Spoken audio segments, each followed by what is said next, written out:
मित्रांनो, कोकण आणि काजू यांचे नाते अतिशय घट्ट आहे. महाराष्ट्राच्या किनारपट्टीवर वसलेल्या कोकणच्या लाल मातीत काजूचे पीक सोन्यासारखे बहरते.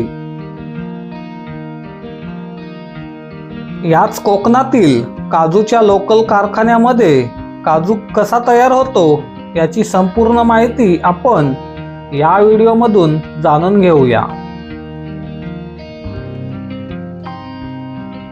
हा अर्जुन काजू हाऊस नावाचा छोटासा कारखाना आहे. कोकणामध्ये अशा प्रकारचे अनेक ठिकाणी कारखाने असून तेथे आपल्याला काजू तयार करण्याची प्रक्रिया पाहता येते.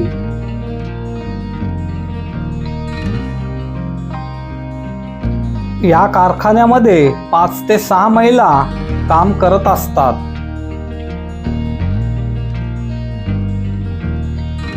या महिला काजू फोडणे, काजूच्या वरचे साल काढणे आणि काजूच्या आकारानुसार त्याचे वर्गीकरण करणे इत्यादी कामे करत असतात.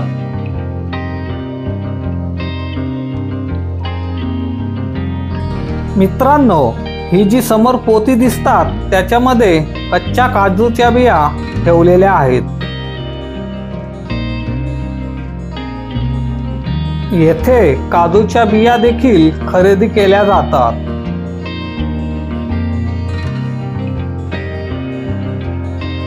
त्यातील एका पोत्यातील कच्च्या काजूच्या बिया एका ठिकाणी काढून त्यातून लहान मोठ्या बियांची सॉर्टिंग केली जाते.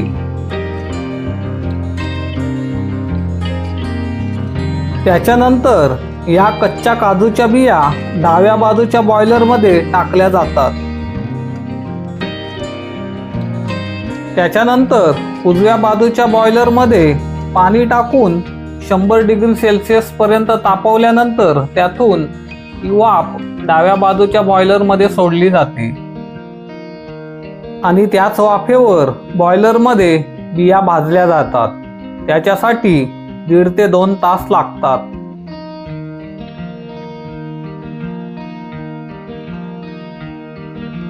बॉयलरमध्ये काजूच्या बिया भाजून झाल्यानंतर त्या बिया या कटिंग मशीनमध्ये कटिंग केल्या जातात.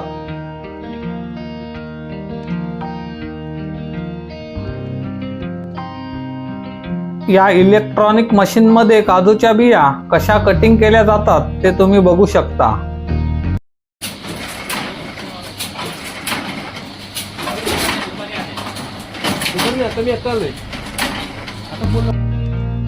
या इलेक्ट्रॉनिक कटिंग मशीनमध्ये एका तासाला 15 ते 20 किलो बिया कटिंग केल्या जातात आणि त्यातून काजूचे गोळे वेगळे काढले जातात.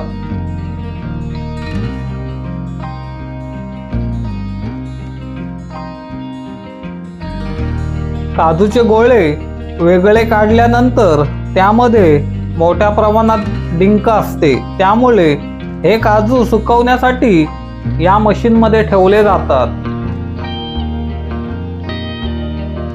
या मशीनमध्ये हे काजू पूर्णपणे सुकवण्यासाठी 7 तास लागतात.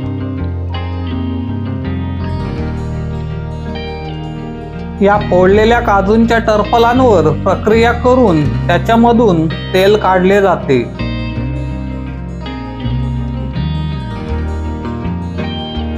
काजू पूर्णपणे सुकल्यानंतर मशीनमधून बाहेर काढला जातो आणि अशा प्रकारे काजू खाण्यासाठी तयार होतो. त्याच्यानंतर हा काजू प्लॅस्टिकच्या पिशवीमध्ये भरला जातो. तसेच तुकडा काजू वेगळा काढला जातो.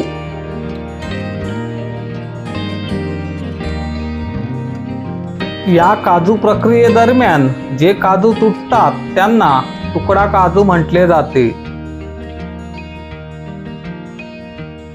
त्याच्यानंतर या काजूंची पॅकिंग करून त्याची विक्री केली जाते.